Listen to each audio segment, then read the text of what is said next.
seja o teu nome, Senhor. Deus está te dando uma chance nessa noite.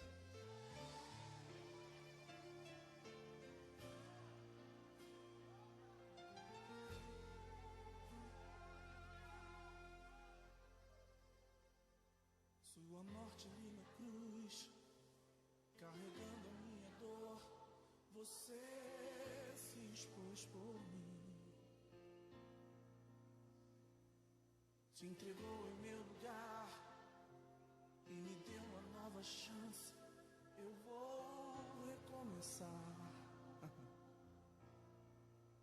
Vou deixar na cruz tudo que passou, tudo que ficou pra trás. Olho pra você, corro pra você, seu amor me chama.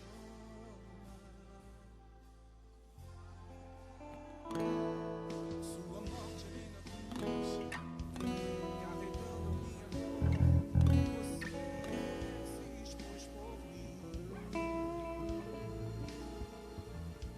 se entregou em meu lugar e me deu uma nova chance. Eu vou recomeçar. Levanta suas mãos e canta: eu vou deixar na cruz. Vou deixar na cruz tudo que passou, tudo que ficou pra trás.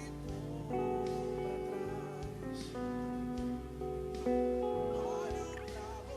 corro pra você, seu amor me chama.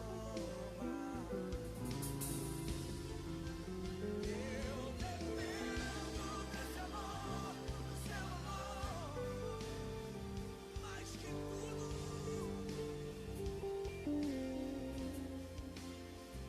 Eu confio nesse amor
tem poder.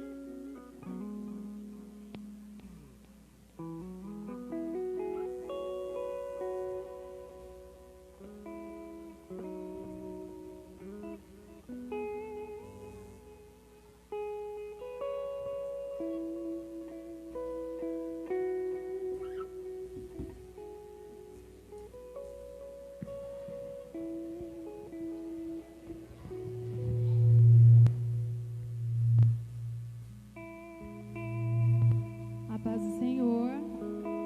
Amém? Você pode, por favor, se colocar de pé.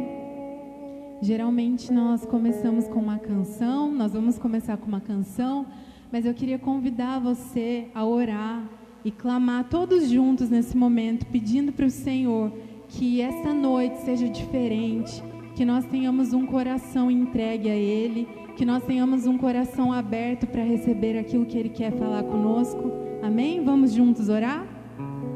Senhor, nos colocamos diante da Tua presença, Pai. Declaramos que somos servos do Senhor. Declaramos que nós ansiamos pela Tua presença. Nós desejamos por sentir o Senhor esta noite. Tenha liberdade no nosso meio, Pai. Tira todo o peso, todo empecilho, Senhor, que porventura possa se fazer presente. Nós não aceitamos e pedimos que pelo poder que há em tuas mãos, o Senhor esteja agindo, trazendo liberdade nesse lugar, trazendo um ambiente, uma atmosfera de adoração, um coração propício para receber a tua palavra, para receber aquilo que tu queres falar conosco essa noite. Nós declaramos que somos teus filhos, nós somos teus, ó Pai, em nome de Jesus. Amém. Agora vamos juntos adorar o Senhor. Aleluia.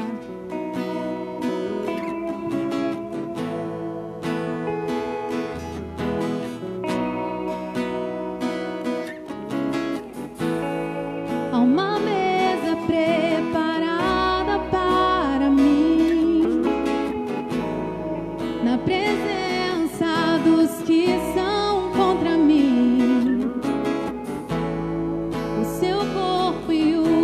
Sangue derramou, assim que eu luto minhas guerras. Há uma mesa, vamos juntos cantar. Há uma mesa preparada para mim, na presença dos que são contra mim. O seu corpo e o seu sangue eu luto minhas guerras. Ele fez tudo por você. E eu creio que a morte venceu.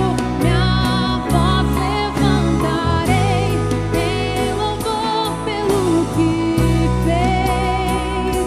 Assim que eu luto minhas guerras, assim que eu luto minhas guerras, assim que eu luto minhas guerras, é assim que eu luto minhas guerras, assim que eu luto minhas guerras, assim que eu luto minhas guerras, é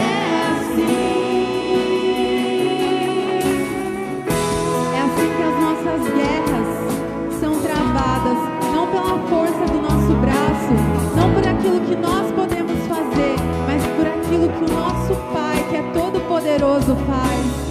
Ele é poderoso, não há nada maior que Ele. Creia nisso em nome de Jesus. Oh Pai, sabemos que estás do nosso lado.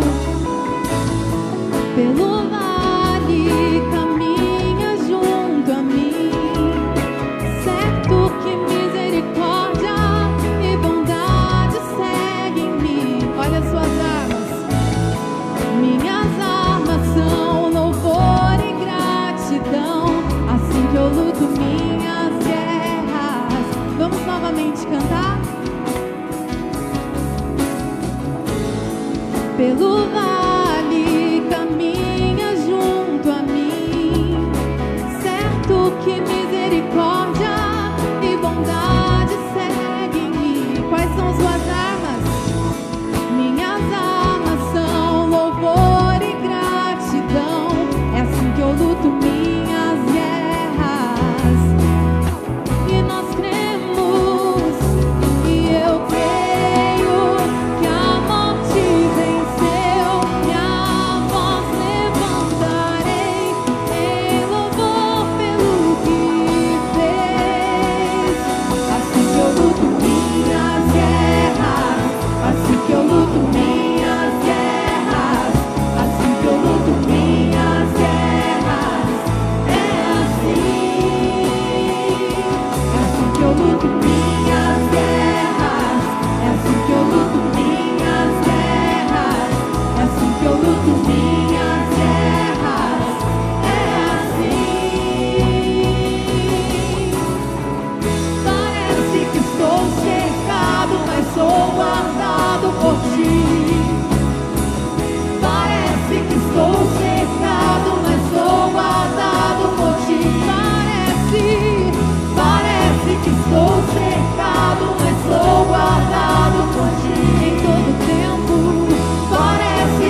Aleluia.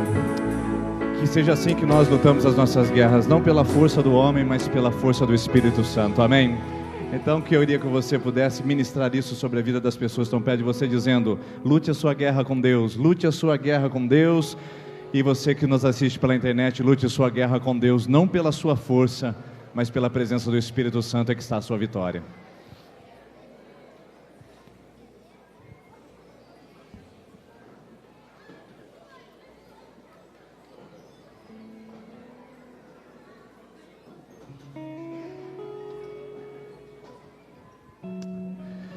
Boa noite, irmãos e irmãs, que a graça e a paz do nosso Senhor Jesus esteja sobre a sua vida. Para nós é um grande privilégio e uma imensa alegria receber você e sua família conosco aqui nesse lugar essa noite. Que bom que você decidiu estar aqui, que bom que você reservou um tempo, um espaço na sua agenda para juntos a gente poder lutar as nossas guerras aqui, as guerras emocionais, espirituais, físicas e materiais, tantas guerras conjugais, para lutarmos na presença do Senhor.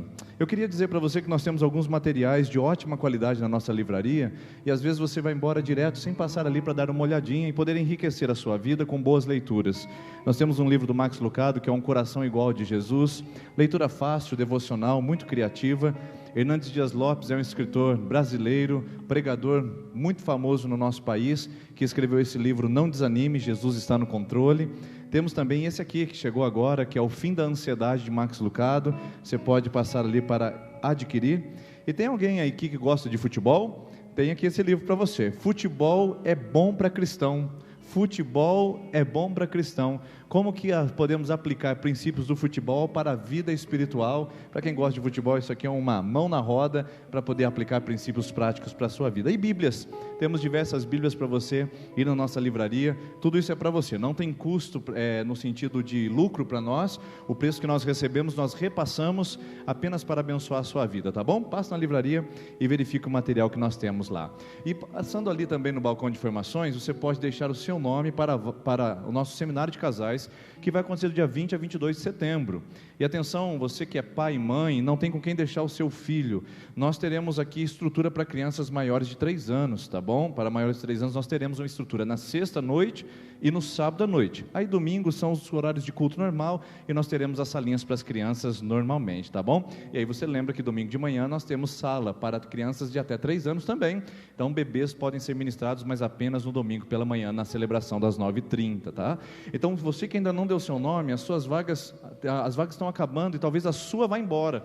Se você não passar lá ainda hoje, deixar o seu nome, não tem custo, mas tem que fazer a inscrição, porque nós estamos preparando as vagas para as pessoas poderem participar do nosso seminário de casais, tá? Quem estará conosco é o pastor Zé Maurício e a esposa. Maravilhosa palavra, eu garanto para você que vai ser um tempo de edificação para você e sua família. Será na sexta à noite às 20 horas, sábado às 17 horas, e aí nós vamos emendar, aqueles que têm filho podem levar ou podem buscar depois, mas nós vamos emendar das 17, vamos ter um coffee break, vamos ter um tempo junto, e vamos depois voltar às 20 horas com a nossa palestra, terminando às 10 da noite, tá bom? Tá aí, e domingo nós vamos ter a ministração da manhã e da noite, para você poder participar e ser ministrado. Você que é casal e você que quer participar disso, dê o seu nome lá, por favor. E hoje nós temos uma reunião para quem quer participar do Ministério de Estacionamento. Nós temos convidados irmãos e irmãs para servirem conosco aqui nessa comunidade no estacionamento. E se você tem desejo de participar, fique nessa reunião que vai começar assim que terminar o nosso culto aqui na frente. E todo o pessoal que já está no ministério precisa ficar, porque temos algumas coisas para a gente conversar rapidamente e alinhar com o nosso ministério de estacionamento. E domingo agora, pessoal, vai ter um trabalho especial para as crianças às 9h30. Na celebração da manhã, a Turminha de Cristo vai apresentar um teatro com o tema 3,16. Que é a palavra que Deus amou o mundo de tal maneira, e você conhece essa palavra. Traga seu filho nesse domingo, 9h30, para essa apresentação especial, tá bom? E o último aviso, semana que vem começa o nosso bazar missionário. Se você ainda não trouxe a sua doação, você tem essa semana até sexta-feira no máximo para fazer isso, porque a semana que vem, dia 9, nós começamos o nosso bazar sempre das 13h30 às 18h. 13h30 às 18h. Por que 13h30, pastor? Porque a nossa secretaria abre às 13h30. Então, às 18h é o momento do encerramento, tá? Segunda a sexta, você pode convidar, pode divulgar essa arte, porque semana que vem nós vamos fazer nosso bazar missionário, levantar muitos recursos para a obra missionária, para podermos abençoar campos que estão diante dos nossos olhos. Amém? São esses os avisos. Quero convidar você a se colocar em pé mais uma vez, por gentileza, e eu quero convidar você a trazer seu dízimo, sua oferta, sua contribuição. Tudo que nós temos vivido aqui nessa igreja é resultado da bênção de Deus e da generosidade sua. Então continue sendo generoso, continue ofertando.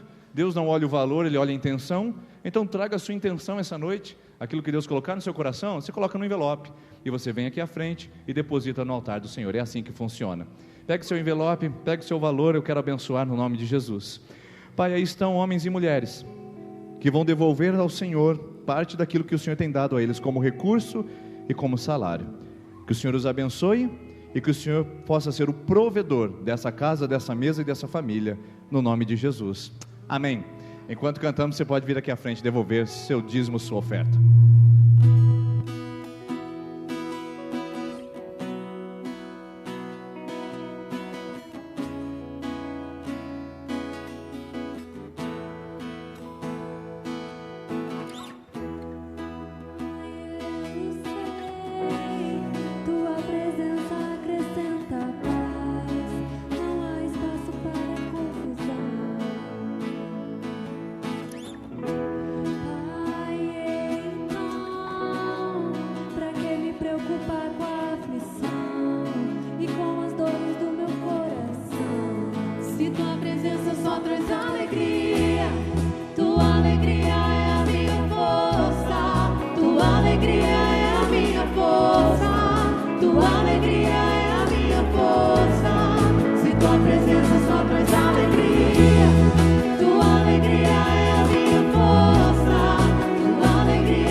Quero convidar as crianças de 3 a 11 anos que venham aqui à frente, por favor.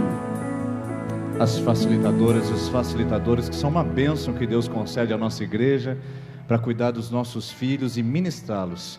Pai e mãe, você precisa saber que na terça-feira e no domingo nós não entretemos as crianças lá embaixo. Nós não fazemos joguinhos de diversão. Nós ministramos o coração deles com a palavra de Deus. Então nós louvamos a Deus por toda aquela equipe que trabalha nessa comunidade para ministrar os nossos filhos. E lá estão eles agora para sair com as crianças de 3 a 11 anos. Podem ir, crianças, Deus abençoe vocês, tá bom? E eu quero convidar a nossa equipe de intercessão que veio aqui à frente. Nós vamos orar por você que está na 2ª, 3ª e 4ª semana de campanha. E eu gostaria que, por favor, você pudesse vir aqui à frente e receber a sua oração. 2ª, 3ª e 4ª semana de campanha, nós queremos orar com você.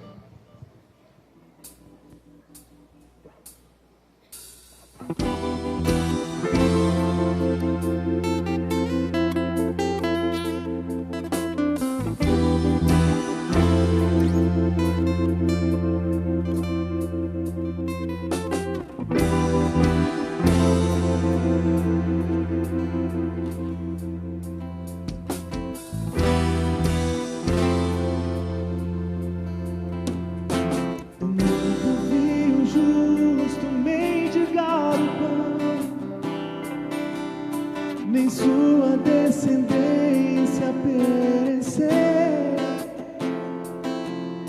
Deus sempre tem o escape em suas mãos. Deus sempre tem resposta ao que crer.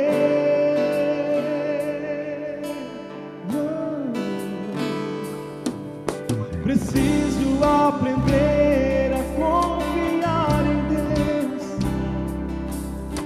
Vitória só se alcança pela fé. Deus sempre tem uma saída. A vitória é minha, só me resta crer. O que não vejo com os meus olhos naturais,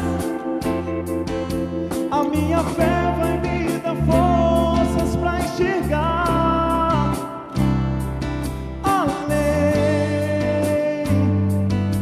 além. Eu vou descansar, pois já entreguei meu amanhã nas mãos de Deus. A última palavra vem de Deus. A última resposta vem de Deus. De Deus, de Deus.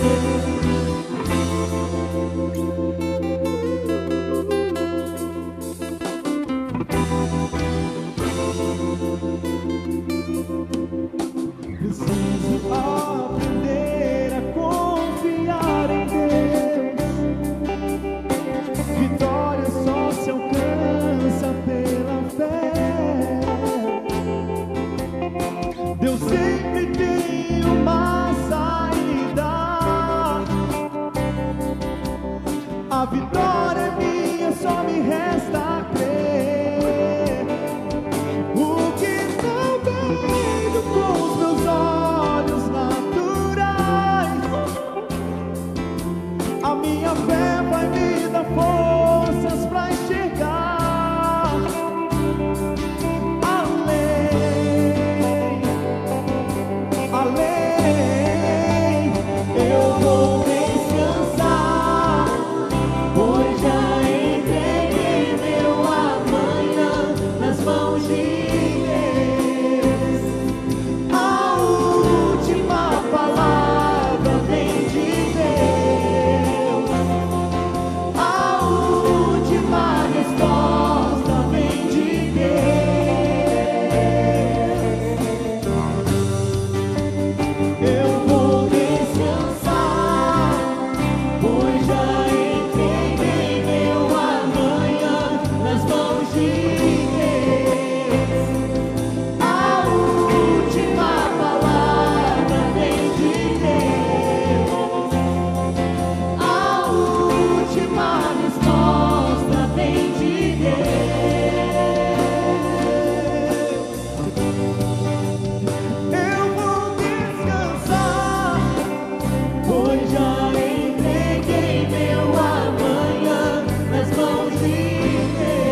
Amém. Você pode se assentar, por gentileza.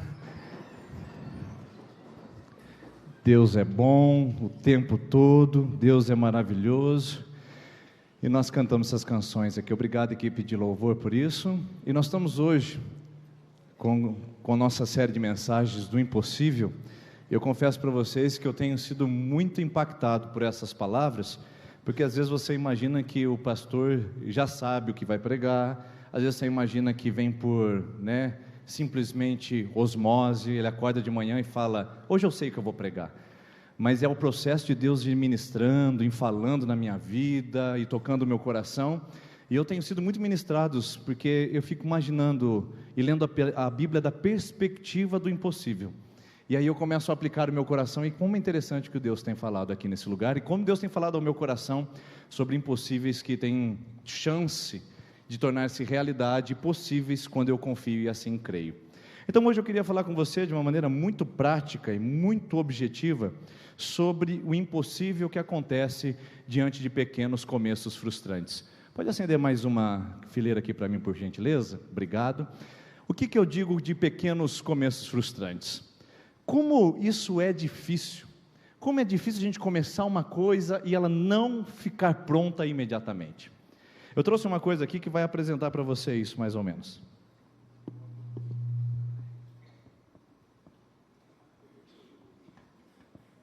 Quantos aqui sabem o que é isso aqui? Metade já, hein? Aqui a gente vai revelar nossa idade, viu, pessoal? Aqui eu vou me revelar também. Pois é. Isso aqui, pessoal, que não conhece, isso aqui é um instrumento para fazer parto das mulheres há décadas atrás. Você que nunca soube como é, chegava, colocava perto da mesa e ajudava o médico na solução de problemas, de obstetrícia, assim. Claro que não, gente, isso aqui também. Mas na verdade foi usado muito para fazer pamonha, O pessoal colocava o milho aqui e ele ia descascando, ia fazendo todo o processo. Também não, Tem gente que não tem ideia do que é isso, gente. Já parou para pensar como o mundo mudou e como a gente vai passando? Isso aqui é uma máquina de datilografar. Só que era o nosso computador da época, galera jovem. Era o nosso sistema mais tecnológico. Quem já digitou um TCC de faculdade na máquina de datilografar? Levanta a mão, por favor. Que o Senhor o tenha, meu irmão. Que o Senhor o guarde, que o Senhor te abençoe. Porque não é fácil, não é verdade? Digitar TCC, já pensou? No computador você tem o backspace e você tem o delete. Ali são instrumentos que mas aqui não, era uma folha inteira, tudo de novo. E não era fácil não de trabalhar com isso aqui. Havia um processo importante para manusear. Não tem botão on/off, não tem software, não tem nada parecido, não tem nuvem, entendeu? Não tem nada, mas você precisava de um curso para aprender a manusear isso aqui. Agora eu quero chegar lá. Quem aqui já fez curso de datilografia? Levanta a mão. Senhor, que o Senhor abençoe também esses irmãos e irmãs que já estão de partida dessa terra, Faz tempo, gente. Curso de datilografia para poder mexer com isso daqui. Agora eu quero perguntar, quem terminou o curso de datilografia? Levanta a mão. Aí reduziu, tá vendo? Por quê? Começar não era tão difícil. O difícil era continuar. E eu consegui terminar o meu curso de datilografia. Por mais que pareça que eu tenho 23 anos, mas é que eu nasci na geração digital, eu fiz curso de datilografia, pessoal. E era uma coisa terrível, porque você chegava naquele lugar e você já queria chegar fazendo daquele jeito que todo mundo fazia.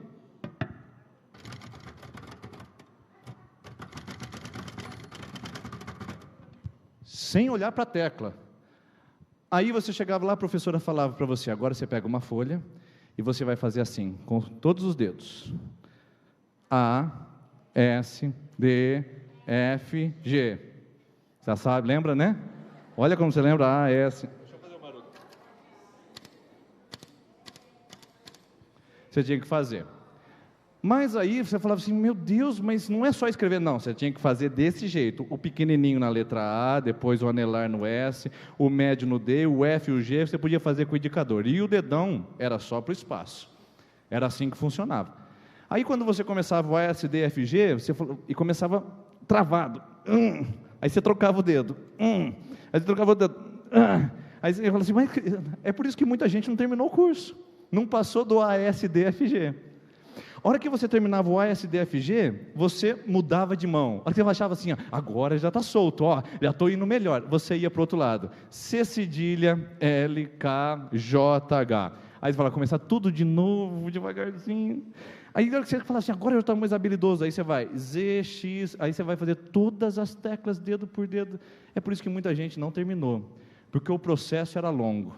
Quando você já estava fazendo, e eu estava com uma certa habilidade, aí vinha o nível hard.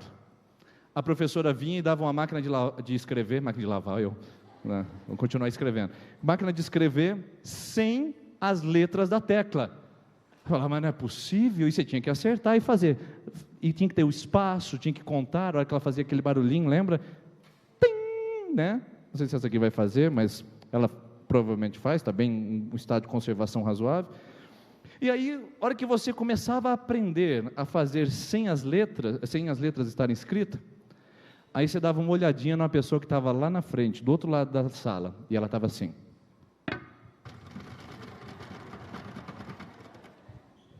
Que raiva, que inveja. Eu falava, opa, isso aqui era assim mesmo, pessoal, ele faz barulho assim.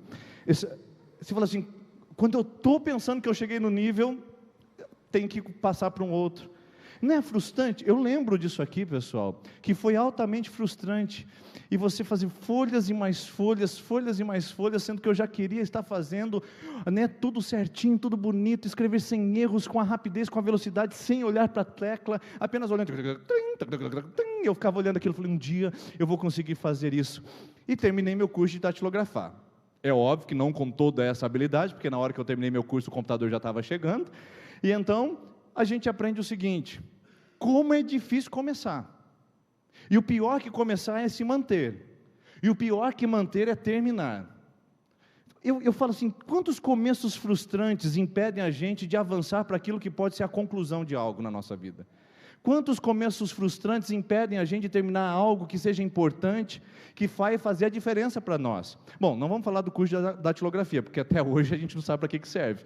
Mas a verdade é que muitas coisas na nossa vida, a gente para no meio do caminho, só porque foi difícil para começar. E todo começo é assim, queridos. Todo começo é desse jeito. Eu me lembro a primeira vez que eu cheguei aqui no gabinete da igreja para trabalhar. Eu vinha de um ritmo alucinante lá em Dourados, com muitas atividades, muitos membros para atender, e gabinete e escritório.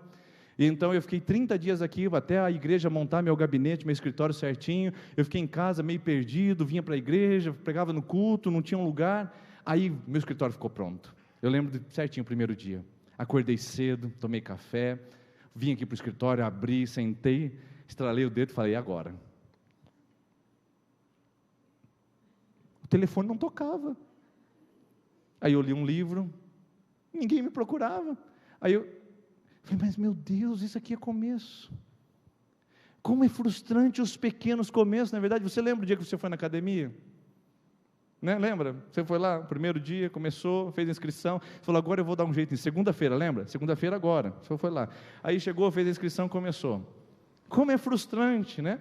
Você está lá a 6 km por hora na esteira, aí vem uma gente boa do seu lado, um infeliz, ele clica assim na esteira, assim, e vai, e aí você olha assim, mas é um infeliz, só para me deixar para trás. É uma sensação ruim, porque parece que você não consegue vislumbrar que vai ser diferente no futuro. Você olha assim, aí muita gente não termina a academia, não termina o curso de datilografia, não termina a faculdade, não termina as coisas que se propôs a começar, só porque é difícil. Quem fez datilografia sabe como isso é difícil. Agora eu queria mostrar para você na Bíblia, como que pequenos começos podem ser frustrantes se nós não perseverarmos e não rompermos as barreiras para conseguirmos estabelecer nos processos e nos estágios. Por isso, eu queria falar com você hoje desse texto que está em 1º livro dos Reis, capítulo número 18, que fala sobre estágios da fé. Um milagre iria acontecer, mas um processo e um estágio precisava acontecer e não podia parar no meio do caminho só porque era difícil. Só porque era torturador, só porque era complicado. E veja só o que está escrito no primeiro livro dos Reis, capítulo 18, versículo 41.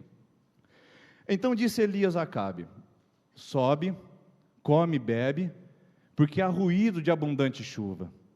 Acabe, pois, subiu para comer e beber, mas Elias subiu ao cume do Carmelo e, inclinando-se por terra, meteu o rosto entre os joelhos e disse ao seu moço: sobe agora e olha para a banda do mar. E então ele subiu, olhou e disse: não há nada. Então disse Elias: vá lá e volte 7 vezes. Sucedeu que a 7ª vez disse: eis que se levanta do mar uma nuvem pequena, do tamanho da mão de um homem. Então disse Elias: sobe, e dize a Acabe: aparelha o teu carro e desce, para que a chuva não te impeça. E sucedeu que em pouco tempo o céu se enegreceu de nuvens e vento, e caiu uma grande chuva. Hoje eu quero falar com você sobre esse tema aqui, desconfigurar, perdão gente, pequena nuvem, grande chuva. Esse é o tema da mensagem de hoje, pequena nuvem, grande chuva. Por quê? Porque quando eu olho para isso daqui, eu vejo que existem estágios de aprendizado, e um estágio precisa ser rompido por outro, para que eu chegue à conclusão do que eu me propus a fazer. Nesse texto não é diferente. Então, como já desconfigurou, eu vou voltar no texto, para a gente poder ficar com ele aqui e aprender. Para que eu possa romper estágios e chegar ao final dessa história, eu primeiro preciso saber que eu preciso vencer o improvável. Vencer o improvável. Elias diz para Acabe, que era o pior rei de Israel: vai, sobe na tua casa, come e bebe, porque eu já escuto som de abundante chuva. Nada errado com essa palavra, a não ser com uma questão. O problema é que Israel estava 3 anos e meio sem chuva, 3 anos e meio sem lavoura, 3 anos e meio sem subsistência. Então, no meio da pior seca da história de Israel, no meio da pior estiagem da história de Israel, um profeta se levanta e fala assim: eu só estou vendo poeira, eu só estou vendo o horizonte amarelado, eu estou sentindo a sequidão na minha garganta e corroendo os meus narizes, mas os meus ouvidos estão ouvindo o ruído de muita chuva, uma chuva estrondosa, uma chuva poderosa, uma chuva grandiosa. Quando Elias fala isso, ele estava movendo no improvável, ele estava falando de algo que ele cria, mas que não era real. É algo que ele cria, mas é que era totalmente impossível. Algo que ele cria, mas que era totalmente considerado devaneio, ilusão. Porque como é que um lugar onde tem seca durante 3 anos e meio, pode vir agora repentinamente abundante chuva? Romper com o improvável é a primeira coisa que o Elias tem que fazer para manifestar a sua fé. E eu quero falar ao seu coração essa noite aqui nesse lugar, porque eu quero falar de seca também. E talvez eu não quero falar da seca que esteja ao seu exterior, porque se você olhar ao seu redor, parece que está tudo muito bem. Se você olhar ao redor, parece que você está vivendo uma boa estação, uma estação chuvosa, uma estação de umidade, uma estação até mesmo de flores. Mas se você olhar lá no fundo, no seu interior, você há de convir comigo, de que há uma estação de seca, há uma estiagem tomando conta do seu coração, há uma sequidão atrofiando as raízes da sua alma. Se você olhar mesmo lá no fundo, você vai considerar e vai se convencer de que, embora tudo esteja bom ao seu redor, lá dentro está seco, está precisando de ajuda, está precisando de reforço. Então, meus irmãos e minhas irmãs, eu fico pensando, imaginando, quantos de nós cuidamos da aparência, mas esquecemos daquilo que é interno, esquecemos de cuidar do solo do nosso coração, e deixamos que algumas coisas vão chegando, vão secando, vão mudando o clima, e de repente a gente se sente totalmente inutilizado e atrofiado. Por fora está muito bem, mas eu pergunto, como é que está o interior? Por fora você está ganhando, mas será que por dentro você não está chorando? Por fora você está celebrando, mas será que por dentro você não está frustrado? Porque nós usamos as nossas máscaras, nós usamos as nossas distrações, Nós usamos os nossos recursos para enganar marido, enganar esposa, enganar filhos, enganar patrão, enganar funcionário, até enganar Deus. Mas a verdade é que nós estamos diante de nós mesmos, com o coração árido e seco, e isso nós não podemos negar, e Deus sabe como é. Deus sabe como está. Deus sabe o nosso interior. Então eu fico pensando aqui, quantos corações sedentos, quantos corações em sequidão, quantos corações áridos precisam romper com a palavra da estiagem. Porque muita gente aqui já tem dito assim para si mesmo: não, pastor, é assim que é a minha vida. Eu nasci para viver desse jeito. Eu já aconselhei casais que disseram assim para mim: nós nunca tivemos um dia de alegria no nosso casamento. Já parou para pensar nisso? Que estiagem prolongada é essa? Eu converso com adolescentes ou com jovens que dizem: eu não tenho a alegria e satisfação para viver. Já parou para pensar que sequidão prolongada é essa no coração interno de uma pessoa? Eu atendo pessoas e convivo com gente que diz: a minha vida sempre foi um desastre, tudo que eu coloco a mão vai para trás, tudo que eu faço não dá certo. Então, sabe o que eu decidi? Não fazer mais. Eu decidi parar de lutar, eu decidi parar de investir, eu decidi parar de buscar novas alternativas, eu decidi paralisar a minha vida. Primeira coisa que nós precisamos fazer, irmãos, se queremos ver a abundante chuva, se nós queremos ultrapassar os processos dificultosos, se nós queremos chegar no último estágio e digitarmos com desenvoltura e chegarmos ao milagre abundante que está no versículo 45, a primeira coisa que eu tenho que fazer é vencer o improvável. Porque muita gente diz para você: não, eu acho que com você não dá certo. Tem gente que fala: não, aqui em Sertanópolis não funciona. Tem gente que diz: não, na nossa família não dá certo. E eu tenho uma pessoa muito próxima da minha vida que conta esse testemunho. Quando ela foi fazer a sua faculdade, ela chegou toda feliz para o seu pai, para dizer para o seu pai que havia passado numa faculdade particular e que deveria agora pagar as mensalidades para poder se formar. O seu pai olhou para ela e disse: não, na nossa família não dá para se formar, nossa família é de gente pobre, a gente não tem condição de pagar uma faculdade para você. Improvável, é improvável que você se forme, é improvável que você se case, é improvável que você tenha filhos por causa do exame médico, é improvável que você seja feliz diante das circunstâncias que foi construída a sua história. É improvável que você consiga se libertar do seu passado, que tem sufocado e estrangulado a sua vida. É improvável que você consiga perdoar o seu marido depois daquilo que ele fez. É improvável que você consiga ser feliz depois de que você ter pego da sua esposa. É improvável, é seco, é árido. E aí o Elias disse: eu não quero saber o que o clima-tempo diz. Eu não quero saber o que a condição meteorológica diz.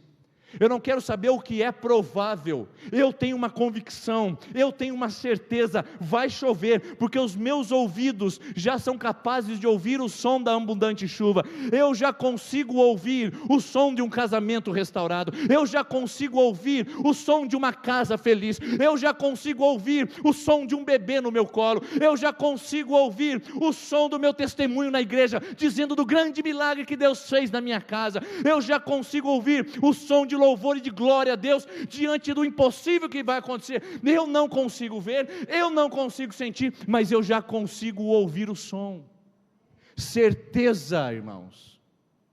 Para romper com o improvável, eu preciso ter uma certeza. E a certeza não vem, meus queridos, do diagnóstico médico. A certeza não vem do marido chegando mais cedo em casa. A certeza não vem da aprovação no vestibular. A certeza não vem da libertação dos vícios na clínica de recuperação. Essa certeza não vem pelas vias concretas.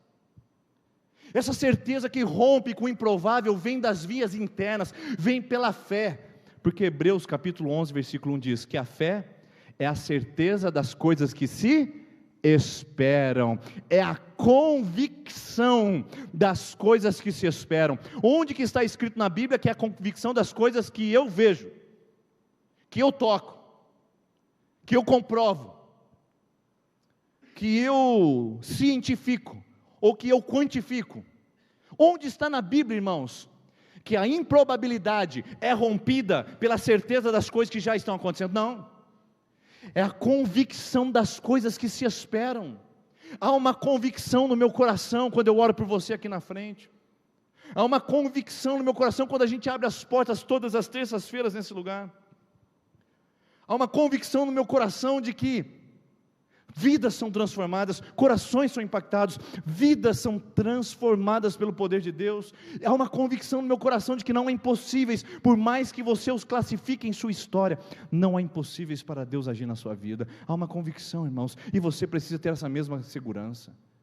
A segurança que não é pelas palavras bonitas do marido, a convicção de que não é pelas circunstâncias que você está enxergando. Ah, pastor, agora está tudo favorável. Está tranquilo e está favorável. Está tranquilo e está favorável. Agora eu creio. Aí é fácil, né, irmão?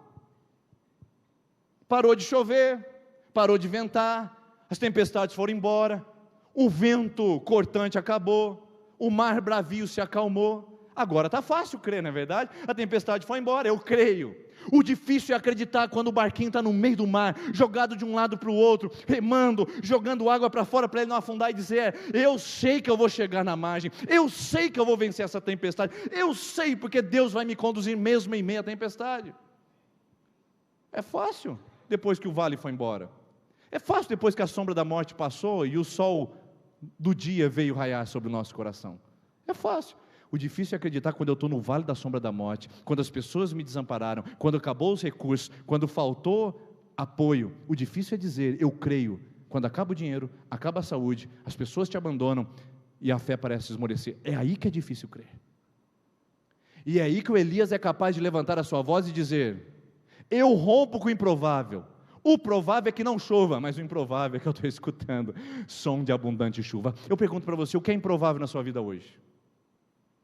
O que é improvável na sua vida hoje, que você julga que não vai acontecer, que você não tem chance, que você entrou aqui dizendo: eu vou na igreja, mas eu acho que isso aqui é improvável acontecer.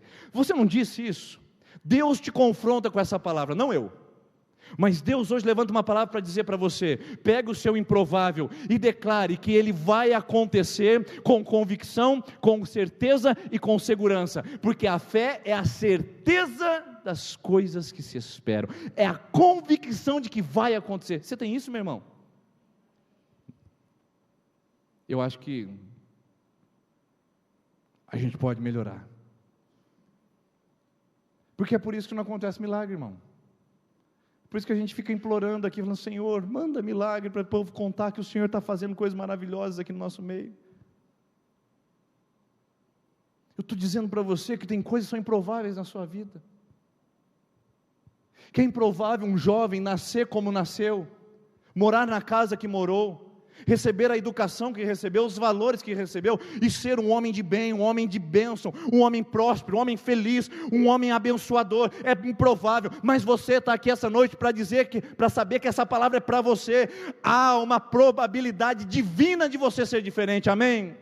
Há uma probabilidade divina. É improvável para esse mundo, é improvável na gerência daquele banco, é improvável lá na mesa da juíza, é improvável que isso aconteça, mas pela fé, eu digo, pela fé, eu tenho a certeza de que vai acontecer. Eu já estou ouvindo o som de chuva, irmãos, eu já começo a ouvir som de chuva nesse lugar, irmãos, e eu não sei se você consegue ouvir isso na sua vida, você que está desanimada, você que está triste, você que está abatido, há um som de chuva, mas que eu preciso dizer isso para mim mesmo: eu estou ouvindo isso no meio da minha sequidão, eu estou ouvindo isso na minha aridez, porque a fé é a certeza. Primeira coisa que eu preciso romper é a certeza de que vai acontecer, e eu rompo com a improbabilidade. Será que vai dar certo esse negócio? Será que eu vou conseguir chegar ao final? Eu tenho a convicção de que Deus vai me sustentar. E o Elias diz para todo mundo: pode preparar a carruagem, Acabe, porque se você não sair agora, a chuva vai te pegar no meio do caminho. Irmãos, é ousadia demais, é ousadia demais. Então, Acabe, ouvindo a palavra do profeta, sobe para sua casa, e o profeta vai no monte para orar. Você já parou para perceber que enquanto você está comendo e bebendo, tem gente intercedendo por você? Enquanto você está comendo e bebendo, distraído na sua vida, tem gente de joelho dizendo: Senhor, visita aquele lugar, visita aquele homem, toca naquele jovem. Você jovem que vai aí para a noite, para a baderna, enche o carro de mulherada, enche o carro de meninada, é cachaça, é uísque, é energético, misturado. E você chega dia após dia na sua casa, e tem uma pessoa de joelho naquele quarto dizendo: Senhor, traga minha filha em segurança, Senhor, traga o meu filho em paz. Tem gente intercedendo por você, pedindo para que Deus chova sobre você, enquanto você está comendo e bebendo distraído. Tem gente pagando preço para que você viva bênçãos, enquanto você anda distraído. Então Elias se coloca de joelho e fala: Senhor, eu já liberei a palavra, agora é contigo. Porque a palavra liberada é nossa, irmãos. A palavra liberada é nossa. O fazer é de Deus. Então Elias prostrado diz, e eu não sei se é um jeito diferente de yoga espiritual, mas ele coloca a cabeça entre os joelhos. Eu não sei se é mais ou menos assim, mas ele chega ao fim da linha, numa prostração. Deixa eu levantar antes da cãibra. Com certeza ele tinha mais facilidade do que eu para orar nessa posição. Com a cabeça entre os joelhos, esse homem fica na condição de: eu não quero olhar para o horizonte, eu sei que vai chover, eu sei que vai chover. Então ele orando, fala para o servo dele, que era o seu ajudante, o seu auxiliar, o estagiário de profeta. Ele olha para o seu profeta e fala assim, para o seu estagiário, diz assim: vai lá no monte e dá uma olhadinha para a banda do mar, o mar Mediterrâneo, e vê, e diga, o que você vê? Então, o mocinho vai, correndo, chega no monte, sobe, dá uma olhada, tenta se esforçar, é só neblina de poeira, é sequidão, não tem nada lá. Aí ele tem que voltar para Elias para dar notícia. Como é que você daria notícia para um homem que liberou uma palavra de fé? Você disse: eu creio que você vai ficar grávida, em nome de Jesus. E aí você vai buscar o exame dela. E aí você olha, ela diz: olha para mim primeiro, porque eu não quero. E você olha e dá negativo, mais uma vez. Como é que você dá essa notícia? É a notícia que o servo de Elias tem que dar para ele. Eu imagino que aquela empolgação de olhar e falar: vai vir chuva, vai vir chuva. Eu acho que dessa aí ele falhou, hein? Aí ele vai para o Elias, e o Elias dá ajoelhado, aquela posição de yoga espiritual. E aí, o que você viu lá, irmão? Então, Elias, sabe como é que é? Eu não sei, eu acho que talvez você se precipitou. Você já não teve essa sensação? Acho que eu me precipitei, pastor. Me precipitei em batizar na igreja, me precipitei em abrir aquela porta, eu acho que eu ouvi a voz errada. Esse dia eu estava aconselhando um pastor, homem de Deus, crente, acabou saindo da igreja local que ele estava por um chamado de Deus numa outra igreja. Ele trabalhou 3 meses naquele lugar e a igreja mandou ele embora. Homem de Deus. E ele veio conversar comigo, ele falou: pastor, não é possível que eu tenha ouvido a voz errada. Eu falei: você não ouviu porque você é um homem de Deus. Mas Deus está nesse negócio. Como é difícil trazer uma notícia ruim para uma pessoa que tem o coração de Deus. Então vem o moço e diz: então, Elias, você quer? Não tem nada lá. Eu até queria dizer que tem alguma coisa, mas não tem nada, Elias. Aí o Elias fala: não tem nada? Não. Volta lá 7 vezes. Volta lá e vê de novo. Vai vendo, vai enxergando, porque você, a primeira coisa que você tem que romper é com o improvável, a segunda é com o invisível. Nós precisamos aprender a vencer, irmãos, o invisível, a enxergar no invisível, a conseguir ver além dos olhos naturais. Elias fala: vai e volta, vê quantas vezes você puder, vai 7 vezes, porque a segunda lição e o segundo estágio para ver o milagre acontecer, rompa com o invisível. Porque eu pergunto para você: você liberou a palavra, não liberou? Quando o seu marido voltou do retiro, você disse: eu libero essa palavra sobre a vida dele, agora eu tenho um homem de Deus na minha casa. E lá foi ele mais um dia na cachaçada. E aí você não está vendo nada. Você veio aqui e fez a campanha da esperança, não é verdade? Você veio aqui e fez a campanha no altar de Deus e colocou diante do Senhor. Disse: não, Senhor, agora eu creio. Foi a primeira, a segunda, a terceira. Você foi na 4ª, você está na 5ª semana. Mas aí você não viu nada. O seu currículo não foi aprovado. Você foi fazer entrevista de emprego. Foi bem, mas não te chamaram. Não veio a cura. É a sensação de que eu não tenho nada mais para me apegar. É a sensação de que tudo ficou invisível. O Elias fala: não se surpreenda com o invisível, não se frustre com o invisível, não se preocupe com o invisível, porque não é aqui que a fé opera. A fé não opera no invisível, a fé opera. Sabe onde a fé opera? A fé é a certeza daquilo que esperamos e a prova das coisas que nós não vemos. A fé não se opera no visível, mas a fé opera no invisível. Deixa eu corrigir o que eu falei. A fé opera no invisível, irmãos. Você não está vendo nada, você não consegue enxergar nada, é aí que entra a fé. Você não viu a alternativa, você não encontrou a solução, é aí que está a fé. É onde ela chega. E a fé opera onde não tem nada, irmãos. A fé opera onde eu não consigo ver absolutamente nada. Você viu o que o texto diz? Ele subiu, olhou e disse: não tem nada. Você não disse isso essa semana? Não tem nada o que eu possa fazer. Você não viu isso de alguém? Não tem nada que eu possa fazer por você.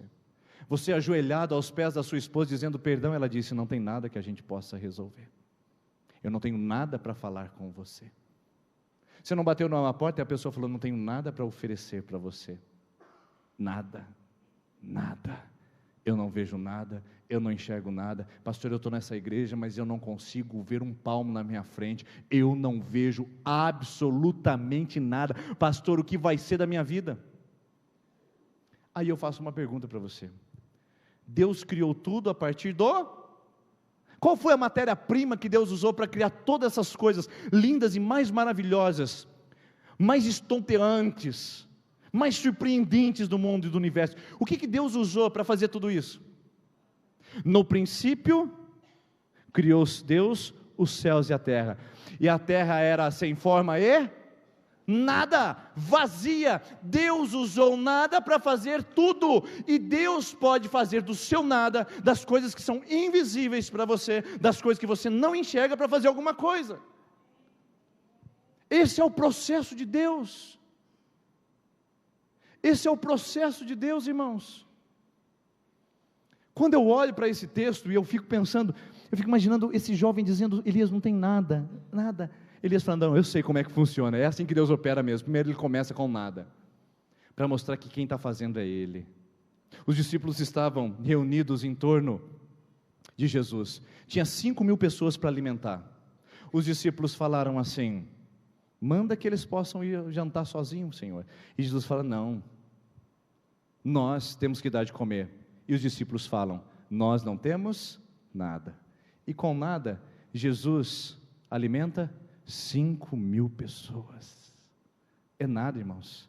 Glória a Deus pelo nada que eu vivi aqui em Sertanópolis. Glória a Deus pelos nadas que eu vou experimentar na minha história. Glória a Deus pelo nada que eu apresentei ao Senhor há 20 anos atrás, quando entreguei a minha vida no altar e disse: Senhor, faz de mim o que o Senhor bem quiser. Mas eu não tenho nada, eu não tenho nenhuma bicicleta para colocar no altar. Glória a Deus por todos os nadas que no meio do caminho Deus foi encontrando, trabalhando, fazendo, e fazendo com que eu enxergasse, fazendo com que eu vislumbrasse. Pela fé está brotando, pela fé está acontecendo. Elias fala para o homem: volta lá e vê novamente. Ele vai pela segunda vez, olha e diz: Elias, não tem nada. Elias volta de novo, é mais uma vez, terceira vez, olha e não tem nada. Então Elias se lembra, em Jericó eles deram 7 voltas, na primeira volta não aconteceu nada, na segunda volta não aconteceu nada, na sexta volta não aconteceu nada. Elias lembra de Naamã, quem sabe, o Naamã também mergulhou no Rio Jordão, no primeiro mergulho ele não foi curado, no segundo mergulho tão pouco, no quinto nada, e no sexto nada, nada no primeiro, nada no segundo, nada no sexto. Você está aqui nessa campanha, nada na primeira, nada na quarta, então você está hoje na 7ª e ainda não viu nada, e Deus diz para você: vai de novo, olha mais uma vez, enxerga mais uma vez. Você ainda não olhou do jeito certo, você ainda não contemplou da minha perspectiva, você está muito humano, você está muito natural, você está muito racional. Então vai de novo e olha, porque na 7ª volta Jericó cai, no 7º mergulho Naamã é curado, e no 7 Deus completa a obra que Ele começou na sua vida. Irmãos, não podemos parar no processo, não podemos parar no meio do caminho. Eu não posso parar no A, S, D, F, G, só porque é difícil de manusear. Eu não posso parar só porque eu não consigo enxergar algo na minha frente. E é aqui que é a terceira lição que eu queria apresentar para vocês. Quem quer viver o milagre na sua vida, tem que romper com o improvável, tem que crer no invisível e tem que considerar o insignificante. Considerar o insignificante. Vamos ver o que o jovem disse? Na 7ª olhada, ele diz: eis que se levanta do mar uma nuvem do tamanho da mão de um homem. Na 7ª olhada, ele vem para Elias e diz: Elias, está acontecendo alguma coisa, mas não é suficiente. Elias, você disse que viria chuva, mas Elias, eu só enxergo a mão de um homem, do tamanho da mão de um homem, a nuvem. Elias, está acontecendo alguma coisa, mas ainda não é suficiente. Irmãos, enquanto Elias orava, a evaporação do oceano acontecia longe dos nossos olhos. Nós estávamos há 60 dias sem chuva aqui na nossa região, e de repente ela veio. Você viu ela se formando? Não, ela simplesmente acontece.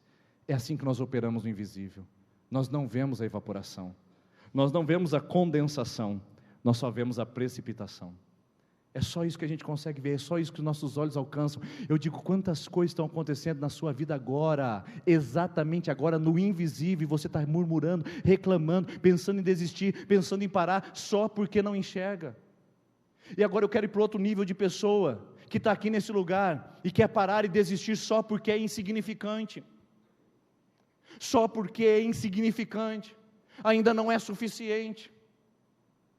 O marido chegou do retiro, glória a Deus, ele veio abençoado, vai ser um homem diferente.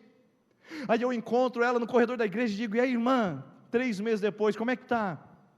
Ela diz: pastor, mudou, né? Mas não mudou tanto assim, né? A mulher foi no retiro, foi tomada por Deus, fez algo maravilhoso, aconteceu na sua vida. Ela chega, aí o marido diz: pastor, aconteceu alguma coisa, mas ainda continua daquele jeito, sabe? Mudou, mas não é o suficiente. Você abriu a empresa, aí eu pergunto para você: como é que está a empresa, irmão? Você diz: não é suficiente, né, pastor? Você estava solteira até o ano passado, agora está casada. Aí eu pergunto: como é que está o casamento? Pastor, eu acho que era melhor ter ficado solteiro, né? Não é suficiente. Tudo não é suficiente. Quantas coisas a gente olha na nossa vida e parece insignificante. Quantas coisas a gente olha na nossa vida e a gente deixa de celebrar, irmãos. Hoje, quando você procura lugar para sentar na Terça da Esperança, você não imagina a nossa alegria de receber um visitante na nossa terça-feira. Quem estava aqui quando essa Terça-feira da Esperança tinha 18, 20 pessoas? Levanta a mão só para eu saber. Aí os 18 e 20 estão aqui dentro. Até hoje, perseverantes e fiéis. Nesse cantinho a gente fazia. Um dia nós fomos numa vigília e Deus trouxe uma palavra e disse: na terça-feira, nós estávamos pensando em parar com o culto de terça-feira. Lembram disso ou não? Estávamos numa vigília e pensando em parar, porque não tinha público, a gente podia usar esse dia para uma outra situação. E Deus falou: continue com esse culto, porque ele vai ser o culto ainda mais movimentado que o domingo à noite. Irmãos, com 18 pessoas, para tantos lugares na igreja, é improvável. Mas nós recebemos aquela palavra. E na terça-feira seguinte, cheio daquela palavra, irmãos, cheio daquela motivação, eu preparei a melhor mensagem para a terça, para usar a palavra do Senhor, e para pegar aquela multidão que Deus estava preparando para trazer aqui. Me preparei, memorizei, estudei, orei, jejuei, estava todinho preparado. Cheguei aqui mais cedo, arrumei o púlpito e fiquei pronto só para esperar a multidão. Imagina só, irmãos, entrou 1, 2, 3, falei: glória a Deus, é hoje. 10, 11, é hoje. 17, maravilha. 18, acabou. A terça-feira seguinte, e a outra, e a outra, e nada acontecia, irmãos. De repente veio um visitante. Um visitante é insignificante, para 400 lugares é um. Mas abraça, recebe, porque é o visitante que Deus nos deu. Daqui a pouco 2 visitantes, daqui a pouco 3 visitantes, e olha vocês aqui nesse lugar. Mas você pensa que começou desse jeito? Começou insignificante, começou pequenino. Muitas coisas na nossa vida a gente perde, a gente joga fora, só porque é pequeno, porque a gente tem mania de grandeza, a gente quer holofote, a gente quer grandeza, a gente quer acessos, a gente quer aplausos, a gente quer ser reconhecido. Mas muitas coisas na nossa vida começam pequeno, irmãos, pequeno. Meu sonho era ser pastor. E eu disse, agora eu vou pregar a palavra. E aí falaram para mim, tem que fazer seminário. Tem que estudar, sim, 4 anos. Ô louco, gente, não é só pregar, não, tem que estudar. Então vamos estudar. Cheguei meu pastor e falei, pastor, pode me encaminhar para o seminário que eu quero ser pastor. Beleza, vou encaminhar você. Aí ele falou, mas você tem que ficar 1 ano na igreja de observação para ir para o seminário. Eu falei, 1 ano? Mas ele tem 4 de estudo e mais 1 ano de observação. Ele falou assim, antes de você ir para o seminário, 4 anos. 1 ano de observação. Tudo bem, vamos embora. Li, estudei, orei, trabalhei, ajudei na igreja. Falei, glória a Deus, acabou o ano. O pastor falou, beleza, vamos para o presbitério. Cheguei no presbitério, que é a nossa diretoria. Eu perguntei, o pastor apresentou e falou, esse aqui é o Denis, ele vai para o seminário, cumpriu 1 ano de observação na igreja. O seminário falou, muito bem, só que esse 1 ano tem que ser via presbitério, não via igreja local. Então ele vai ter que cumprir mais 1 ano pelo presbitério agora. Olhei para o meu pastor e falei, pastor, não faz isso comigo, irmão. 4 anos de estudo? Agora já eram 6. Quase faculdade de medicina, irmãos. Então, onde vamos trabalhar agora, pastor, esse 1 ano? Já pedi demissão da loja de confecção, não tem mão de... Você vai trabalhar na congregação, beleza. Cheguei na congregação, 7 pessoas. Falei, bênção, vamos trabalhar aqui. 1 ano trabalhando na congregação, a bênção de Deus. Aí eu fui para o seminário, 4 anos. Saí do seminário, falei, agora sim é bênção de Deus, vou ser pastor. Ele falou, não. Tem mais 1 ano de observação. Louco, irmãos, tem mais observação nessa aqui, que é laboratório? Não, porque você tem que ser licenciado. Você fica 1 ano de licenciatura para depois ser ordenado pastor. Então tá bom. 7 anos, irmãos. 7 anos para alguém colocar a mão na minha cabeça e falar, eu te ordeno agora como ministro do evangelho e pastor. 7 anos, foi pequeno, foi difícil, foi traumático em algumas situações, mas irmãos, às vezes você olha aqui e fala, olha o pastor Denis, você não imagina os pequenos começos que eu e minha esposa passamos naquele lugar. Não despreze, mas cada um desses é celebrado na minha vida, cada momento passado no altar, cada momento passado chorando, cada momento dos pequenos começos, cada situação adversa, irmãos, é motivo de celebração, porque a palavra de Deus diz em Zacarias capítulo 4, versículo 10, não despreze o dia dos pequenos começos. É só uma pequena nuvem, é só no horizonte, você não consegue nem medir, você não consegue nem apalpar, parece que não é real, mas já está acontecendo alguma coisa. Deus já está preparando algo na sua vida, o seu marido já está sendo tocado, sua vida já está sendo ministrada, o milagre, o ambiente da glória de Deus já está sendo gerado, já está começando, irmãos. Para quem só ouvia e não via, e agora vê alguma coisa, agarre nisso, não fique pensando em coisas grandiosas, mas celebre os pequenos começos. Para de ser megalomaníaco, meu irmão, tudo é grande, porque eu vou abrir empresa, mas coisa...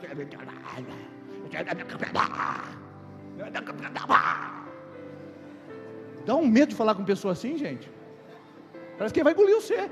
Irmão, começa e fala, Deus, honra a minha vida, honra a minha oração. Hoje eu só oro 10 minutos, hoje eu só oro 3 minutos pela minha família, mas Senhor, honra essa oração. É um pequeno começo. Eu nunca li a Bíblia, mas eu estou lendo um versículo por dia, isso já é um começo, já é uma nuvem. Eu nunca dei o dízimo, mas já estou agora contribuindo com uma parcela do meu rendimento. Eu nunca conversei e pedi perdão, mas já comecei a falar para algumas pessoas. Irmão, é uma pequena nuvem, mas comece e celebre, porque só quem celebra o pequeno começo é que pode viver no impossível, é que pode se mover no impossível, é que pode chegar no impossível.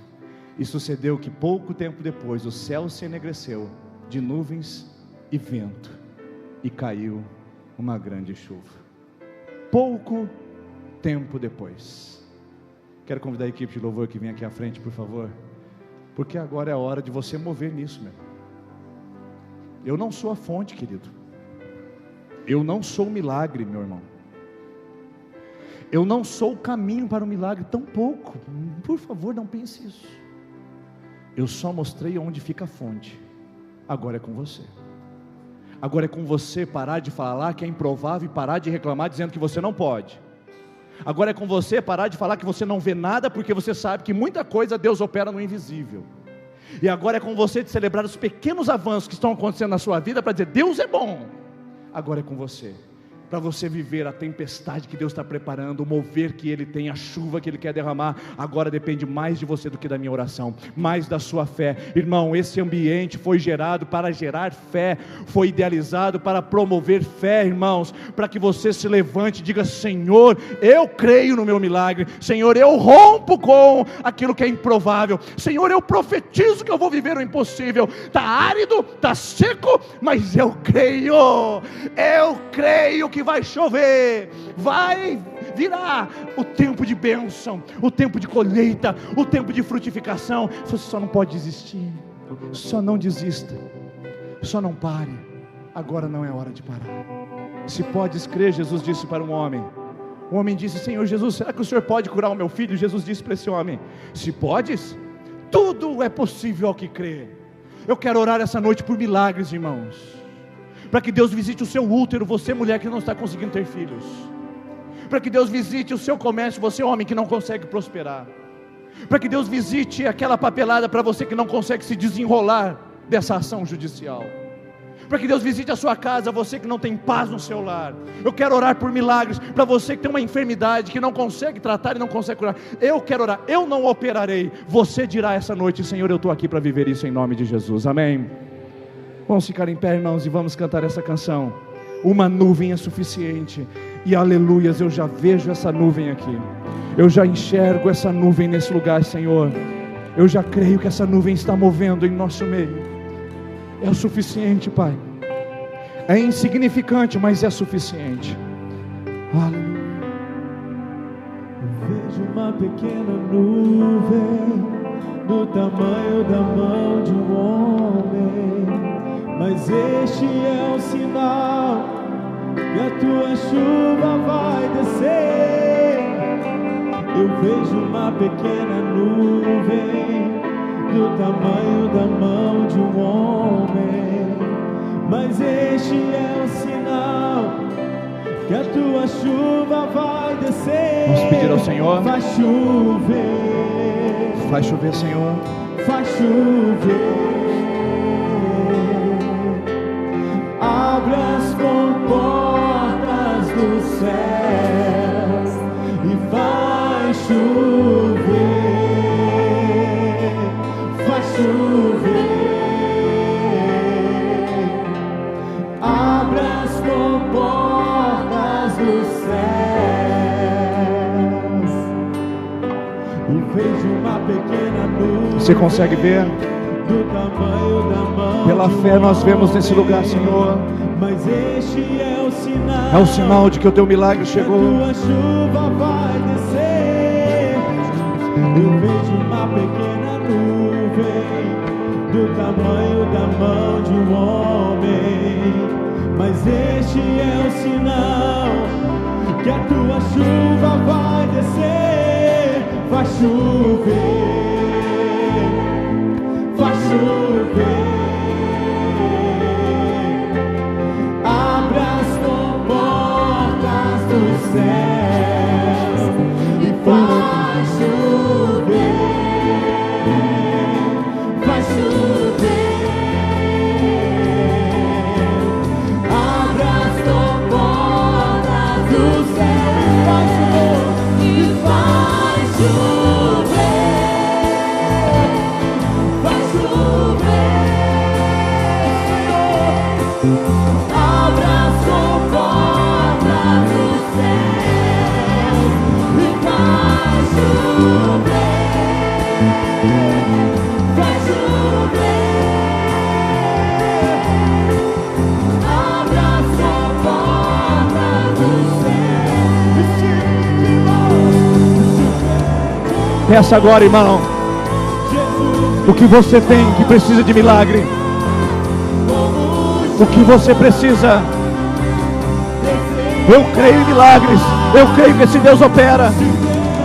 Eu creio que Ele está vivo entre nós. E Ele vem essa noite como chuva, como chuva, como chuva. Ele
Senhor Jesus,